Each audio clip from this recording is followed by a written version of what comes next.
নমস্কার প্রিয় বন্ধু, জীবনবাণী অনুষ্ঠানে আপনাকে স্বাগত জানাই।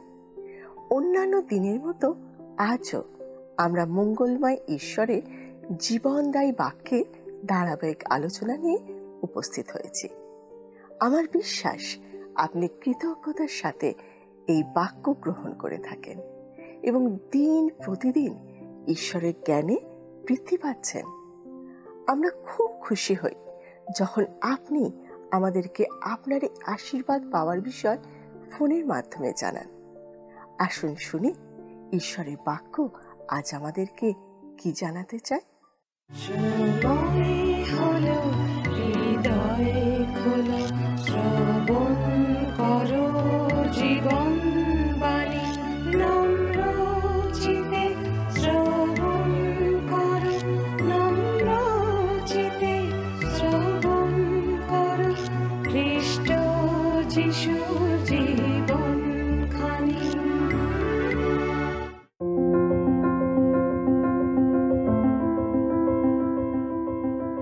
পবিত্র বাইবেলের বিভিন্ন পুস্তকগুলি পর্যায়ক্রমে আমরা অধ্যয়ন করে থাকি। আর আপনারা সবাই যেমন জানেন, বর্তমানে বিগত কয়েকটি পর্বব্যাপী আমরা বাইবেলের নতুন নিয়মের অন্তর্গত প্রথম তিমথীয় পুস্তকটি থেকে আলোচনা করছি। আমাদের অধ্যয়নে আজ আমরা এই পুস্তকের ষষ্ঠ তথা শেষ অধ্যায় নিয়ে আলোচনা করব। কিন্তু তার আগে আমরা আগের পর্বগুলিতে কি কি বিষয় জানতে পারলাম সেটা আসুন আরেকবার ঝালিয়ে নিই। সাধু পৌল ইফিসে যে মণ্ডলী স্থাপন করেছিলেন তার সুস্থ পরিচালনার ভার তার সন্তানসম তিমথিয়ের হাতে সঁপে দিয়ে তিনি তাকে সেখানে পাঠিয়েছিলেন। ইফিস নগরের খ্রিস্টীয় মণ্ডলীটি মূলত স্থানীয় পরজাতীয় বিশ্বাসীদের দ্বারা গঠিত হয়েছিল। সেই সমস্ত বিশ্বাসীদের পক্ষে তাদের পূর্বকার ভ্রান্ত ঈশ্বরের উপাসনার বিভিন্ন রীতিনীতি থেকে পুরোপুরি সরে এসে সম্পূর্ণ খ্রিস্টীয় আদর্শে তাদের জীবন কাটানো, বিশেষ করে ঈশ্বরের উপাসনা করা খুবই কঠিন ছিল। এই কারণে মাকিদোনিয়া থেকে সাধু পৌল তিমথিয়ের উদ্দেশ্যে এই পত্রটি লিখে পাঠিয়েছিলেন। এই পত্রে আমরা লক্ষ্য করেছি যে একটি আদর্শ মণ্ডলীর বিশ্বাসীদের কীরকম আচরণ হওয়া উচিত সেই বিষয়ে একাধিক নির্দেশ তিনি দিয়েছেন। আমরা এর প্রত্যেকটি পর্যায়ক্রমে আমাদের বিগত পর্বগুলিতে অধ্যয়ন করেছি। এখানে তো সাধারণ বিশ্বাসীদের বিষয়ে তার নির্দেশ আছেই, কিন্তু বিশেষভাবে আছে মণ্ডলীর অধ্যক্ষদের এবং পরিচারকদের আচার আচরণ কীরকম হবে সেই সমস্ত বিষয়। সেই নির্দেশগুলি তাদের মণ্ডলীর অভ্যন্তরে তাদের ব্যবহার কেমন হবে সেই বিষয়ে কেবল আজ্ঞা দেওয়া হয়নি, কিন্তু মণ্ডলীর বাইরে তাদের দৈনন্দিন জীবনে যেখানে তাদের ওঠা বসা সেই সমস্ত মানুষের সাথে হয় যারা তখনও খ্রিস্টকে তাদের প্রভু ও পরিত্রাতা বলে স্বীকার করেনি, সেই ব্যাপারেও দেওয়া হয়েছে। পত্রের দ্বিতীয় অংশে আমরা লক্ষ্য করেছি যে সাধু পৌলের নির্দেশগুলির দৃষ্টিকোণ বদল হয়েছে। সেখানে মণ্ডলীর মানুষদের সঙ্গে তিমথিয়ের ব্যবহার কীরকম হবে সেই বিষয়ে তিনি বিশেষভাবে আলোকপাত করেছেন। সেখানে একটা বড় অংশে মণ্ডলীর বিধবাদের সঙ্গে কীরকম আচরণ করতে হবে সেই বিষয়ে তিনি নির্দেশ দিয়েছেন। সহায় সম্বলহীন বৃদ্ধ বিধবা এবং অন্য বিধবা, বিশেষ করে যুবতী বিধবাদের সঙ্গে মণ্ডলীর আচরণ যে সম্পূর্ণ ভিন্ন হতে হবে সে কথা তিনি সুস্পষ্টভাবে বলেছেন।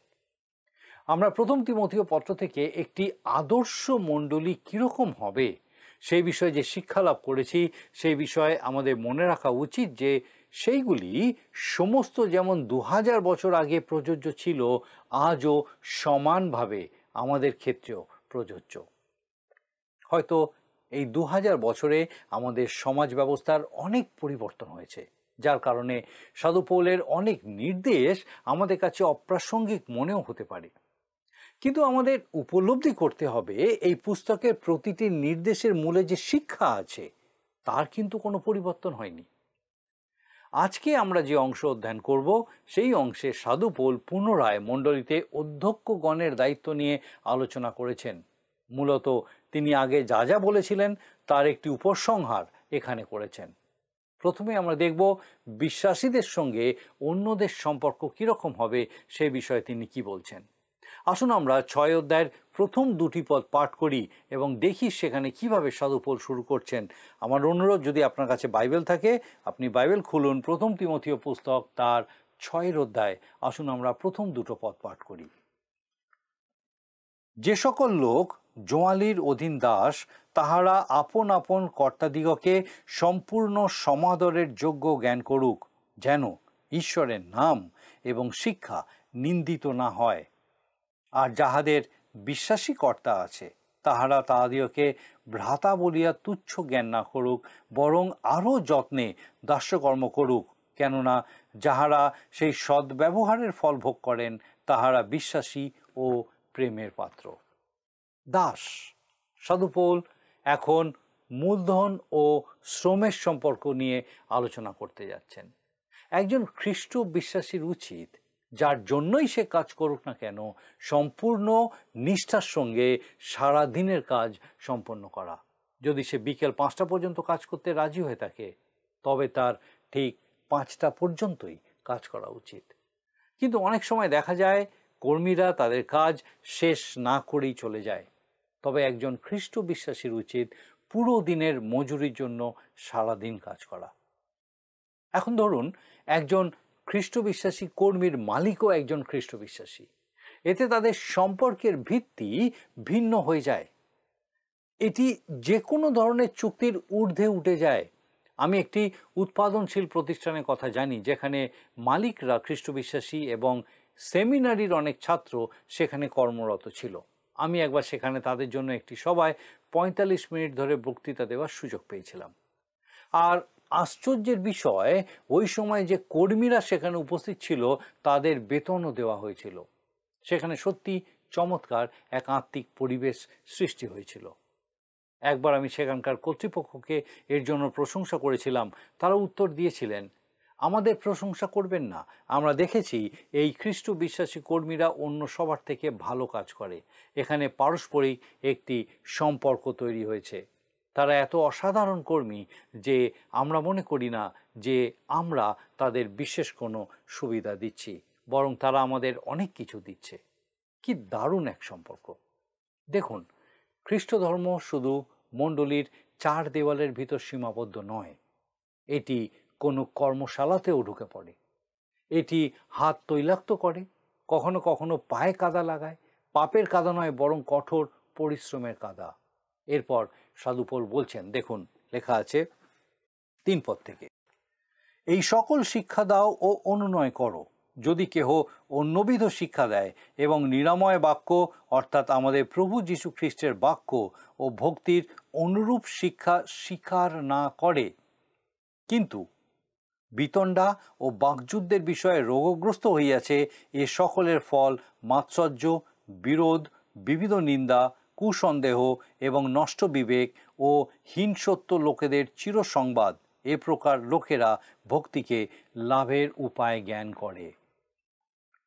সেবা কার্যের মধ্যে কিছু অহংকারী মানুষ থাকে এবং তারা প্রায়ই সমস্যার সৃষ্টি করে।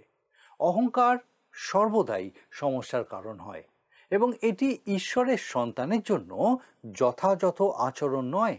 আমাদের স্বীকার করা উচিত যে আমরা কেবল ঈশ্বরের অনুগ্রহে পরিত্রাণপ্রাপ্ত পাপী। অহংকার একটি স্থায়ী বিপদ। স্থানীয় বিষয় অহংকার, জাতিগত অহংকার, চেহারার অহংকার, এমনকি অনুগ্রহ প্রাপ্তির অহংকারও। কিছু লোক তো এ ব্যাপারে অহংকার করে যে তারা ঈশ্বরের অনুগ্রহে উদ্ধার পেয়েছে।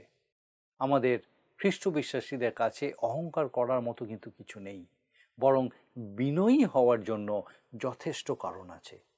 আমাদের অতীত খুবই দুঃখজনক ও কলঙ্কিত। মনে রাখতে হবে যে আমরা কেবল ঈশ্বরের অনুগ্রহে রক্ষা পাওয়া পাপী। আসুন আমরা 6 পদে দেখি, লেখা আছে 6 পদ, বাস্তবিকই ভক্তি সন্তোষযুক্ত হইলে মহা লাভের উপায়। ঈশ্বরের সন্তানের জন্য তার জীবনের অবস্থার বিষয়ে সন্তুষ্ট থাকা অত্যন্ত গুরুত্বপূর্ণ।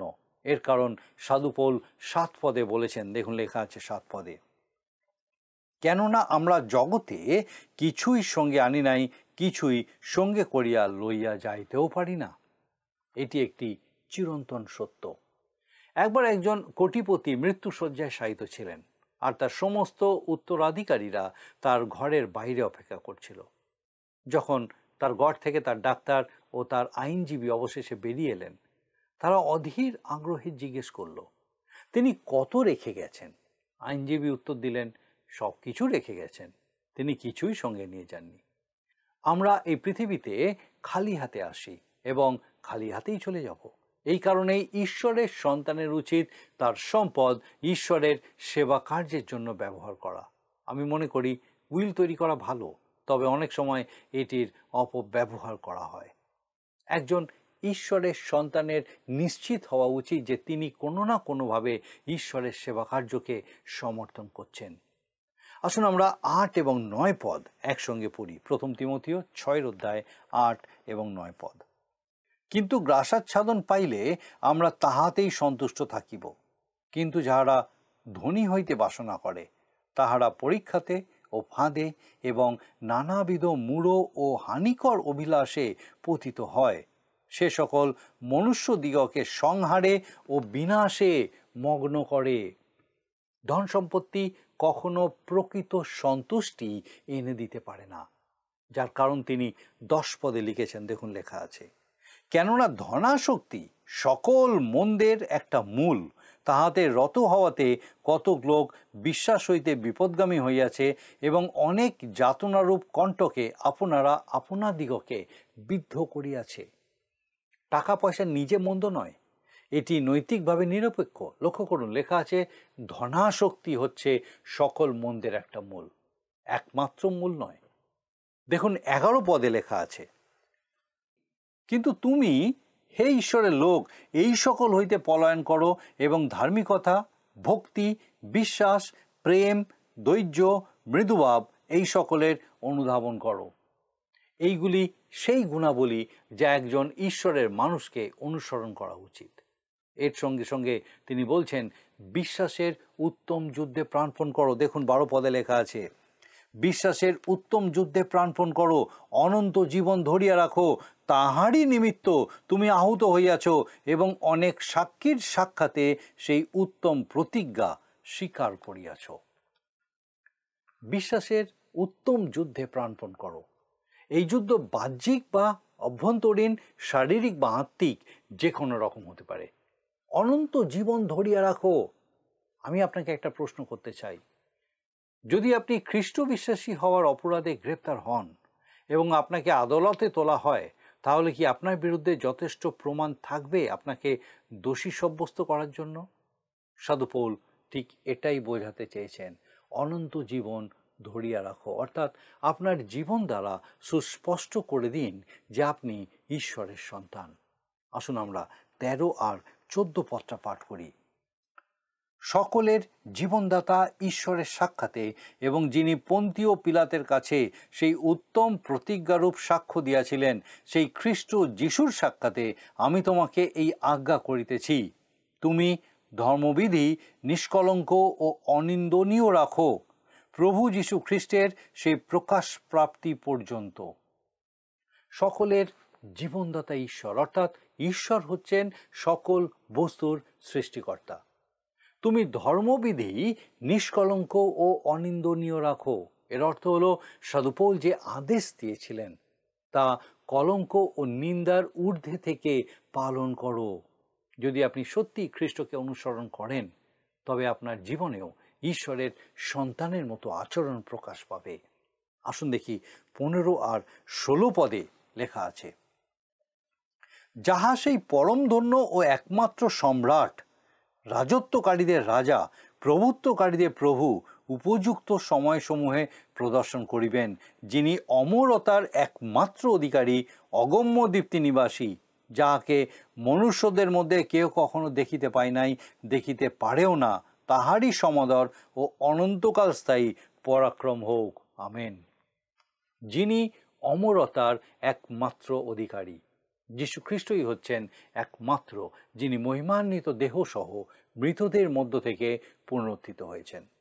যাহারা এই যুগে ধনবান তাহাদিওকে এই আজ্ঞা দাও। দেখুন লেখা আছে 17 পদ, যাহারা এই যুগে ধনবান তাহাদিগকে এই আজ্ঞা দাও যেন তাহারা গর্বিত মনা না হয় এবং ধনের অস্থিরতার উপরে নয়, কিন্তু ধনবানের ন্যায় সকলই আমাদের ভোগার্থে যোগাইয়া দেন, সেই ঈশ্বরেরই উপরে প্রত্যাশা রাখে। যেন পরের উপকার হয়, সৎক্রিয়ারূপ ধনে ধনবান হয়, দানশীল হয়, সহভাগীকরণে তৎপর হয়। এইরূপে তাহারা আপনাদের নিমিত্ত ভাবিকালের জন্য উত্তম ভিত্তিমূল স্বরূপ নিধি প্রস্তুত করুক, যেন যাহা প্রকৃতরূপে জীবন তাহাই ধরিয়া রাখিতে পারে। 19 পদ পর্যন্ত পড়লাম। যাহারা এই যুগে ধনবান তাহাদিওকে এই আজ্ঞা দাও। এই পদগুলি ধনীদের জন্য একটি সতর্কবার্তা। সহভাগীকরণে তৎপর হয়, এর অর্থ হলো সহানুভূতি প্রকাশে প্রস্তুত, ভাগ করে নেওয়ার জন্য প্রস্তুত। আর সবশেষে সন্তান সম তিমথিওকে সাধু পৌল উপদেশ দিয়ে বলছেন, হে তিমথিও, তোমার কাছে যাহা গচ্ছিত রইয়াছে তাহা সাবধানে রাখো। যাহা অযথা রূপে বিদ্যা নামে আখ্যাত, তাহার ধর্মবিরূপক নিঃশ্বাস শব্দাবড়ম্বর ও বিরোধ বাণী হইতে বিমুখ হও। সেই বিদ্যা অঙ্গীকার করিয়া কেহ কেহ বিশ্বাস সম্বন্ধে লক্ষ্যভ্রষ্ট হইয়াছে। অনুগ্রহ তোমাদের সহবর্তী হোক। 20 আর 21 পদ।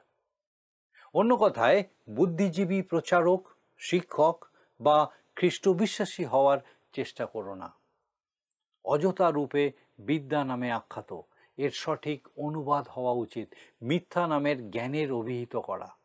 সাধু পৌল এখানে নস্টিক বা ভ্রান্ত মতবাদ সম্পর্কে কথা বলছেন, তবে এটি অবশ্যই সকল মানবিক দর্শনের ক্ষেত্রেও প্রযোজ্য। আজ আমরা এখানেই প্রথম তিমথিও পুস্তকটির অধ্যয়ন শেষ করলাম।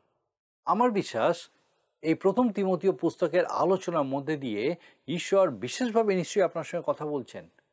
আমাদের আজকে যে বিষয়গুলো আমরা দেখেছি, আসুন আমরা আরেকবার সংক্ষেপে সেই বিষয়গুলোকে দেখে নিই। যে সমস্ত খ্রিস্ট বিশ্বাসীরা অন্য কোনো ব্যক্তি, তিনি বিশ্বাসী হন বা না হন, তার অধীনে কর্মরত থাকেন, তাকে সম্পূর্ণ বিশ্বস্ততা সহকারে সেই কাজ করতে হবে। দ্বিতীয়ত, সাধু পৌল তিমথিওকে আদেশ দিয়ে বলছেন তিনি যেন তার ধর্মবিধি নিষ্কলঙ্ক ও অনিন্দনীয় রাখেন। তৃতীয়ত, তিনি যেন নিজেকে একজন বুদ্ধিজীবী প্রচারক বা শিক্ষক হিসেবে প্রতিপন্ন করার চেষ্টা না করেন। আমরা আমাদের পরবর্তী পর্ব থেকে তিমথিওর প্রতি সাধু পৌলের লেখা দ্বিতীয় পত্রটি নিয়ে আলোচনা শুরু করব। আমার বিশ্বাস আমাদের এই যে ধারাবাহিক আলোচনা ঈশ্বরের বাক্য থেকে, বিশেষ করে তিমথিওকে লেখা সাধু পৌলের এই যে প্রথম পত্র, এই পত্রের আমাদের এই যে ধারাবাহিক আলোচনা, এই আলোচনায় আপনি প্রত্যেকটা দিন অংশগ্রহণ করেছেন। আর আমার বিশ্বাস কীরকম জীবন আমাদের হওয়া উচিত, ঈশ্বরে সমর্পণে কিভাবে আমাদের এগিয়ে চলা উচিত, কিভাবে ঈশ্বরের প্রতি বিশ্বস্ততায় তার ইচ্ছা উদ্দেশ্য আমাদের জীবনে উপলব্ধি করার প্রয়োজন আছে, এই সমস্ত বিষয় বিশেষভাবে ঈশ্বরের এই জীবন্ত বাক্য আপনার সঙ্গে কথা বলেছে। একই সঙ্গে আমার বিশ্বাস এই সমস্ত বিষয় আপনি আপনার জীবনে, আপনার হৃদয়ে সঞ্চিত করেছেন, সঞ্চয় করেছেন, এবং সেগুলো আপনার জীবনে আপনি ব্যবহার করছেন, যেন সেই চলার মধ্যে দিয়ে, ঈশ্বরের সঙ্গে প্রতিদিন চলার মধ্যে দিয়ে আপনি ঈশ্বরের নাম আপনার জীবনের মধ্যে দিয়ে গৌরবান্বিত, উচ্চকিত, মহিমান্বিত করতে পারেন। একই সঙ্গে আমার বিশ্বাস আগামী দিনেও আপনি নিশ্চয়ই আমাদের সঙ্গে, যখন আমরা বিশেষ করে তিমথিওকে লেখা সাধু পৌলের দ্বিতীয় পত্রটা নিয়ে আলোচনা করব, আমাদের সঙ্গে অবশ্যই উপস্থিত থাকবেন। আসুন এখন প্রার্থনায় যাওয়ার আমি চাইব আপনি আমার সঙ্গে যোগ দিন। আসুন প্রার্থনা করি।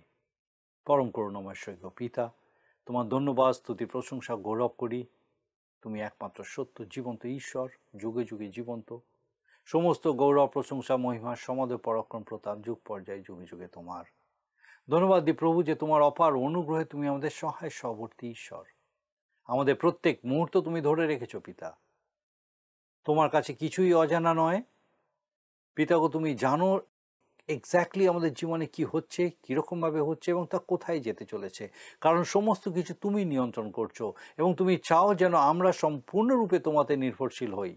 স্বর্গীয় পিতা, বিশেষভাবে ধন্যবাদ দিই আমাদের প্রত্যেক দর্শক বন্ধুর জন্য যে তোমার এই জীবন্ত সত্য সেই প্রত্যেককে তুমি উপলব্ধি করতে সাহায্য করেছো। প্রার্থনা করি পিতা, আমাদের সেই প্রত্যেক দর্শক বন্ধু, তাদের পরিবার পরিজন প্রত্যেককে তোমার পবিত্র পরাক্রমে এইভাবে তোমাদের বেড়ে উঠতে দাও। বিশেষ করে প্রার্থনা করি প্রভু, যদি কোনো ব্যক্তি এই সময় কোনো রকম অসুস্থতার মধ্যে আছেন পিতা, আমরা জানি যে তুমি আরোগ্যতা তোমার থেকেই আসে পিতা, তুমি আরোগ্য দান করতে পারো। প্রভু, যদি সেই ব্যক্তি তোমাতে বিশ্বাসে স্থির যে হ্যাঁ প্রভু তুমি তাকে সুস্থ করতে সমর্থ, প্রার্থনা করি পিতা গো, তার সেই বিশ্বাসের ফল তুমি তাকে দেখতে দাও।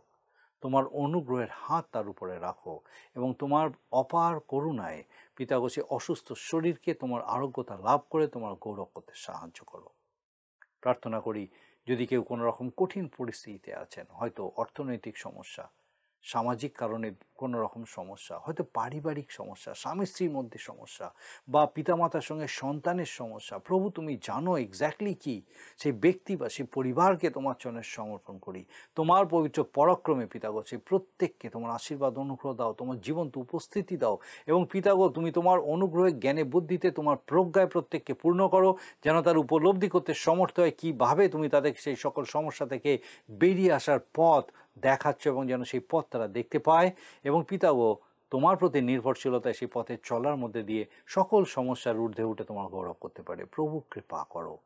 আমাদের প্রত্যেক দর্শক বন্ধু, তাদের পরিবার পরিজন প্রত্যেককে তোমার চরণে সমর্পণ করে ধন্যবাদের সঙ্গে প্রার্থনা তোমার যিশু নামে চাই, দয়া করে শ্রবণ ও গ্রহণ করো। আমেন।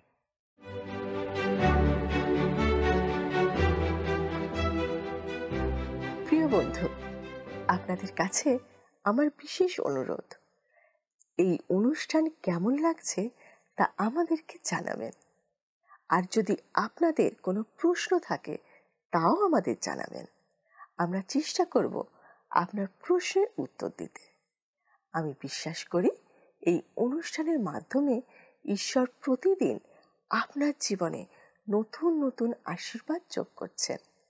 আপনি যদি আমাদের এই অনুষ্ঠান বা পুরাতন সম্প্রচারগুলি আবারও দেখতে চান, তাহলে আমাদের অফিসিয়াল ইউটিউব চ্যানেলটি সাবস্ক্রাইব করুন। ভালো লাগলে ভিডিওটি লাইক করুন এবং আপনার বন্ধু-বান্ধবদের সাথে শেয়ার করুন। আর অবশ্যই আপনার মতামত কমেন্ট সেকশনে জানান। আজকের আলোচনার মধ্যে আমরা যা শিখেছি সেখান থেকে একটা ছোট্ট প্রশ্ন করা হবে। আপনি মন দিয়ে শুনে তার উত্তরটা লিখে পাঠাবেন। প্রিয় বন্ধু, আসুন আমরা আজকের প্রশ্ন উত্তরে আসি। গতকালের প্রশ্নের উত্তর অপশন ডি, কিঞ্চিত দ্রাক্ষারস ব্যবহার করতে। আজকের প্রশ্ন, প্রথম তিমথিয় পুস্তকটিতে সর্বমোট কতগুলো অধ্যায় আছে? Option A 6, B 3, C 5, D 1।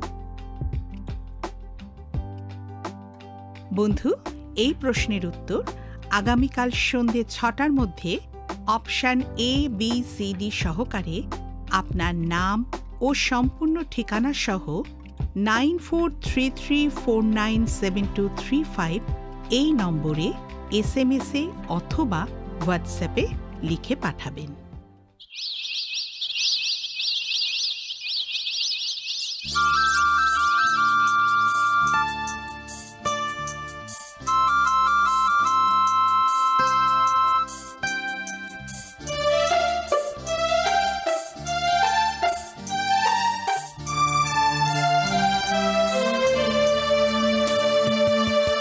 নীল আকাশ, সুন্দর পৃথিবী, সবই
কাকলি ভ্রমরের গুনগুন শোনায় মধুর গান।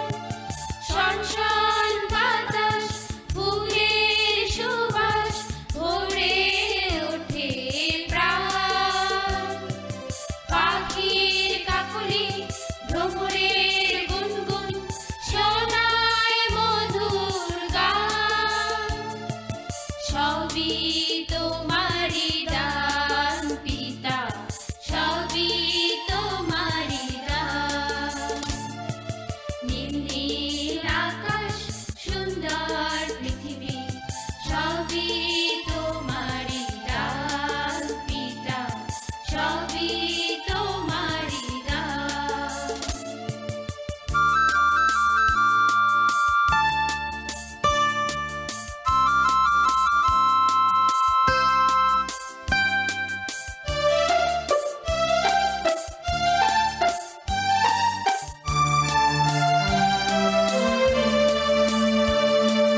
পাহাড় ঝর্ণা নদী সাগর অবাক চোখে দেখি।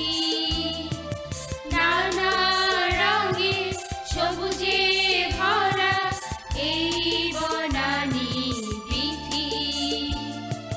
পাহাড় ঝর্ণা নদী সাগর অবাক চোখে দেখি। নানা রঙে সবুজে ভরা এই বনানী পৃথিবী। শোনো শোনো সবাই শোনো, এসবই পিতারি দান। রক্ষা করি সবাই মিলে, তাই তো তিনি চান। শোনো শোনো সবাই শোনো, এসবই পিতারি দান। রক্ষা করি সবাই মিলে, তাই তো তিনি চান। করি ঈশ্বরের মহিমা গান, করি ঈশ্বরের মহিমা গান। নীল নীল আকাশ সুন্দর পৃথিবী সবই তোমারি দান। সূর্যের আলো চাঁদের জোছনা সবই তোমারি দান পিতা, সবই তোমারি দান। সবই তোমারি দান পিতা, সবই তোমারি দান। যদি আপনার এই অনুষ্ঠান ভালো লেগে থাকে তাহলে এই নম্বরে একটি মিসড কল করুন। তাহলে আপনি পরের বারে বিজয়ী হতে পারেন।